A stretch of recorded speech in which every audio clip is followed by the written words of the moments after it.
अब भाई जिन्होंने मेहनत की है, जो सुबह उठे, आलस्य त्यागा, शांत चित्त होकर घर के किसी एक कोने में बैठकर 2 से 2.5 घंटे नाम जपा, तीसरे तिल पर अपने ख्याल को जोड़ के रखा, भाई वे लोग धन्य हैं।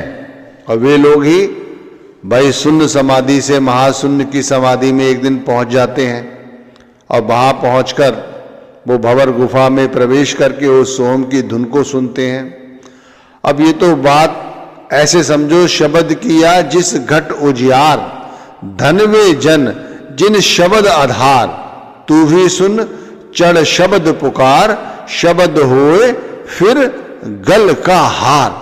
उनके लिए सब कुछ शब्द ही है। अच्छा, मैं आपसे कहता हूं शून्य समाधि में उतरना, ये वो अवस्था है, जैसे मैंने पहले भी आपसे विनती की कि हमें संसार से, संसार की माया से कोई लेना देना नहीं होता। इस अवस्था में आकर आत्मा जो है वो अपने स्रोत की ओर ऊपर चढ़ती है। अब भाई इतना सारा ज्ञान जो मैं आपको दे रहा हूं, ये सब थोथा है। यदि आपने इस पर अमल नहीं किया तो, हमने इतने सारे सत्संग सुने हैं, लेकिन यदि हमने उनका कहा नहीं माना, उनमें से एक एक बात भी यदि ध्यान रखी होती, तो हमारा सत्संग सुनना सार्थक हो गया होता। तो इसी तरह आज का सत्संग, इसके अंदर बताया जा रहा है कि सुबह अमृत वेला में भक्ति करो, ऐसे भक्ति करो, इस तरह से ख्याल को शब्द के साथ जोड़ो, सुमिरन करते हुए आलस्य ना करो, मुस्तैदी के साथ एक तरह से भक्ति महात्म कर रहे हैं, इसे करो पूरे भक्ति के साथ, इश्क के साथ, प्रेम के साथ। मैं कहता हूँ ये तीनों गुण होने चाहिए, तब जाकर बात बनेगी।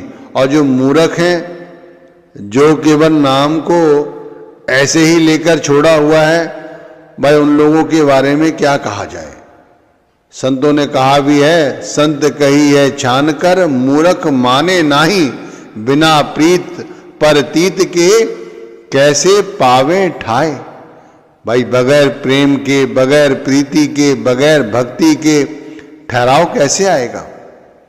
संतन से कर प्रीत अब दृढ़ कर चित्त लगाए, कर्म भरम सब छोड़कर सूरत शब्द समाए।